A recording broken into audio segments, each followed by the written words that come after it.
Bonsoir, bonsoir, bonsoir. Nouvelle vidéo de culture, hein. Si jamais vous venez du dernier short que j'ai fait, n'hésitez pas à me le faire savoir en commentaire pour savoir un peu d'où est-ce que vous venez. Si jamais ce genre de vidéo vous plaît aussi, n'hésitez pas à me dire de continuer, à me dire ce que vous aimez ou non. Et puis si jamais il y a des thèmes que vous préférez, n'hésitez pas à me le faire savoir également. Ça m'intéresse d'avoir vos avis surtout.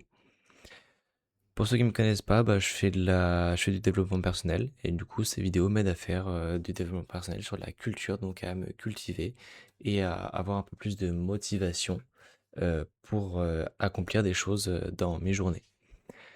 Donc je vous propose de commencer par les thèmes directement. On va faire tourner la roue.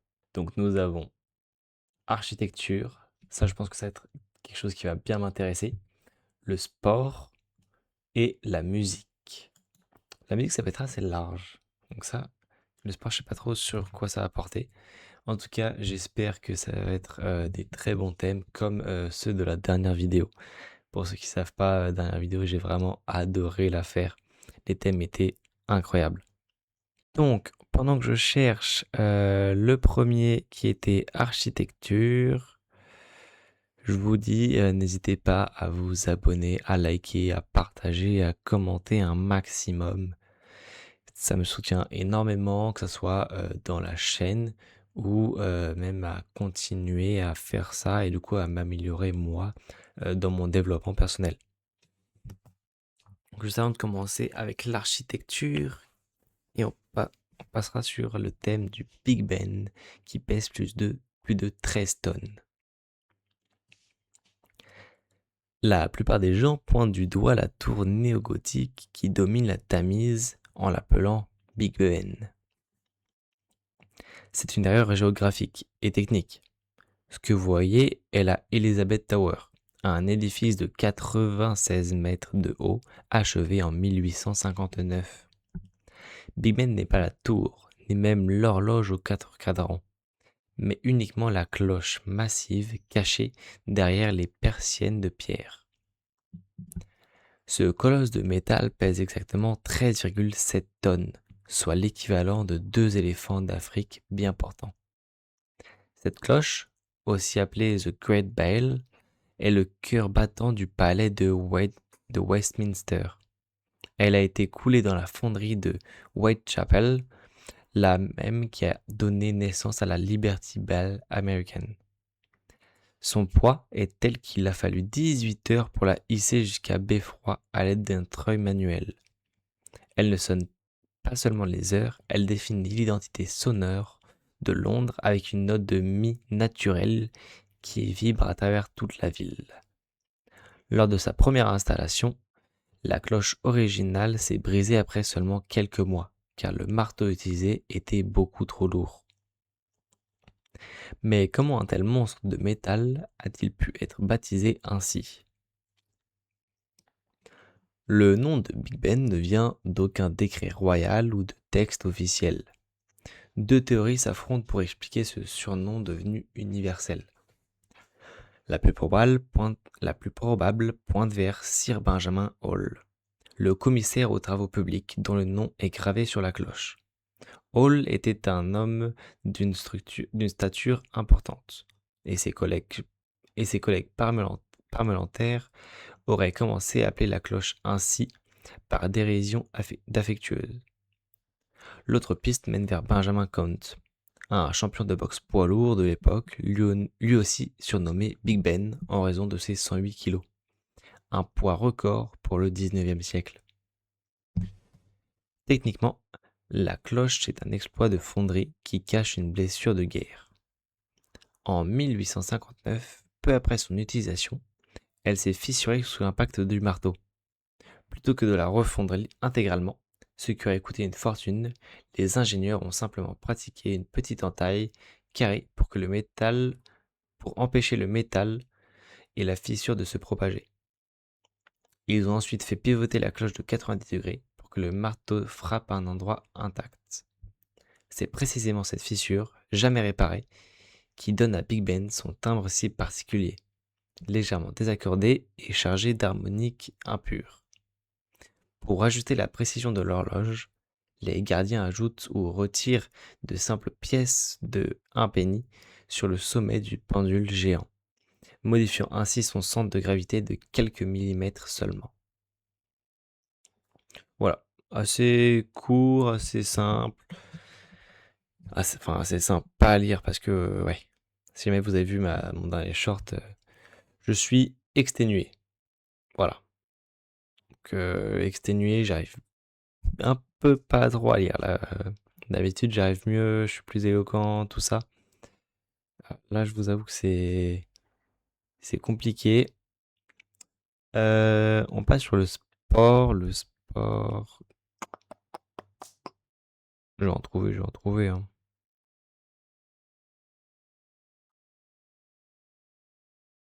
C'est vrai que je le vois pas beaucoup, sport de base. Ah là. Sport, le premier brevet de skateboard a été déposé en Californie en 1959. Le skateboard n'est pas né d'un éclair du génie industriel, mais d'une frustration climatique. Dans les années 1950, les surfeurs californiens font face à des périodes de calme plat où l'océan Pacifique refuse de coopérer. Pour tromper l'ennui et retrouver les sensations de la glisse, ils bricolent des engins de fortune en fixant des essieux de patins à roulettes sur des caisses en bois ou des planches rudimentaires. On appelle ça alors cette pratique le sidewalk surfing, une extension directe du surf sur le béton des trottoirs de Los Angeles. Ces premières montures sont instables, brillantes et équipées de roues en métal ou en argile pressée qui ne pardonnent aucun gravillon. L'année 1959 marque le passage de ce bricolage artisanal à une véritable industrie. C'est à ce moment que la société Roller Derby commercialise le tout premier skateboard complet produit en série. Cette planche, bien que primitive par rapport aux standards actuels, introduit des innovations techniques qui améliorent radicalement la maniabilité et la stabilité de la glisse. Le skateboard quitte alors les garages des surfeurs pour devenir un produit de consommation de masse, déclenchant une première vague de popularité à travers les États-Unis. Larry Stevenson, une figure centrale de cette époque, déposera plus tard en 1969 le brevet du kicktail, cette courbure à l'arrière de la planche qui a permis au skate de décoller littéralement du sol. Mais comment une simple planche de bois a-t-elle révolutionné la physique ? La transition entre le skateboard de 1959 et l'engin acrobatique moderne repose sur une évolution brutale de la géométrie des matériaux. Les premières planches étaient plates, limitant les mouvements à de simples virages et à une glisse linéaire calquée sur le surf de l'époque. Le dépôt du brevet de Larry Stevenson pour le kicktail en 1969 change la donne en transformant la planche en un levier. En appuyant sur l'arrière de courbée, le skater crée un point de pivot qui soulève l'avant de la planche, une mécanique essentielle qui mènera plus tard à l'invention du ollie par Alan Gelfand. Au-delà de la forme, c'est la chimie qui a sauvé le sport d'une disparition certaine. Dans les années 1960, le skateboard connaît un déclin massif à cause de sa dangerosité extrême due aux roues en métal ou en terre cuite qui glissaient sur la moindre surface lisse. Le salut vient en 1972 avec l'introduction des roues en polyuréthane par Frank Nasworthy. Ce plastique synthétique offre une adhérence et une absorption des chocs sans précédent, permettant aux skateurs de s'attaquer aux parois verticales des piscines vides pendant les sécheresses californiennes de 1976. Cette synergie entre le design du kicktail et la technologie des polymères a transformé un jouet pour surfeurs en un outil capable de dévier la gravité. Le premier skateboard commercialisé par Roller Derby en 1959 possédait des roues en argile pressée qui pouvaient littéralement exploser ou se bloquer net au contact d'un simple petit caillou. Et bah c'est intéressant, l'histoire du skateboard, voilà, ce qu'on peut retrouver dans le sport. Et puis il nous reste le dernier thème qui sera la musique pour aujourd'hui. Et je vous tiens maintenant pour vous dire que tout ça, c'est réalisé sur du coup une application qui est sur iOS, donc iPhone, et ça s'appelle Genka, donc Genk. C'est de la culture et donc on a le droit à 3 thèmes par jour, donc selon tous les thèmes et moi je m'instruis de ça et j'en profite pour du coup vous faire découvrir également, pour ceux qui ne peuvent pas installer, mais aussi pour ceux qui n'ont pas forcément envie de les lire, mais juste les écouter. Donc si jamais ces vidéos vous plaisent, n'hésitez pas à me le dire et puis je continuerai de toute façon à en produire. Donc, on part pour la musique, le thème sera le rôle des paroles dans la construction de la mémoire culturelle. La mémoire culturelle ne réside pas uniquement dans les livres d'histoire ou les monuments figés. Elle circule activement dans les mots chantés, ces formes de souvenirs qui puisent leur force dans la répétition et la célébration rituelle. Lorsque nous chantons, nous ne faisons pas que reproduire une mélodie. Nous activons un mécanisme de transmission qui ancre l'identité collective dans le présent. Cette oralité permet une souplesse que l'écrit ne possède pas, autorisant des variations créatives qui adaptent le récit aux besoins du groupe au fil des générations.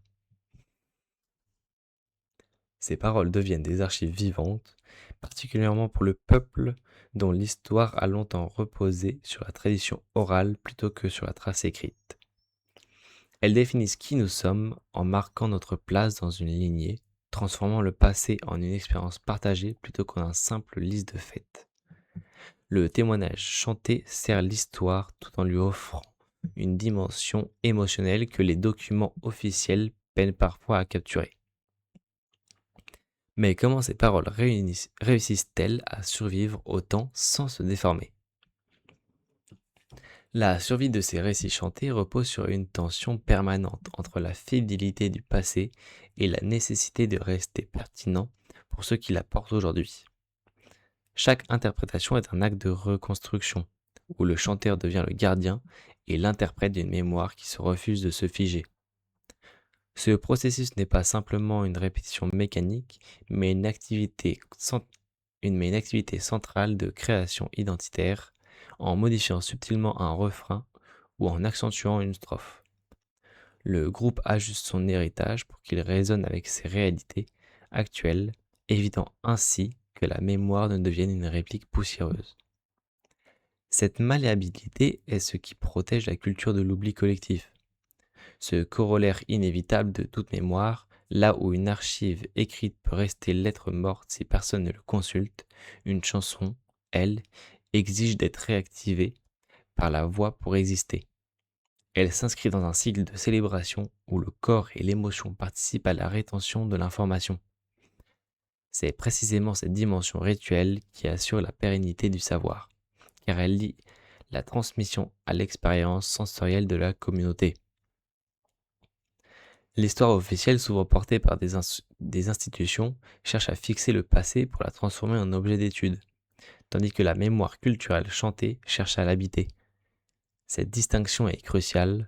La première nous dit ce qui s'est passé, la seconde nous dit ce que cela signifie pour nous, ici et maintenant.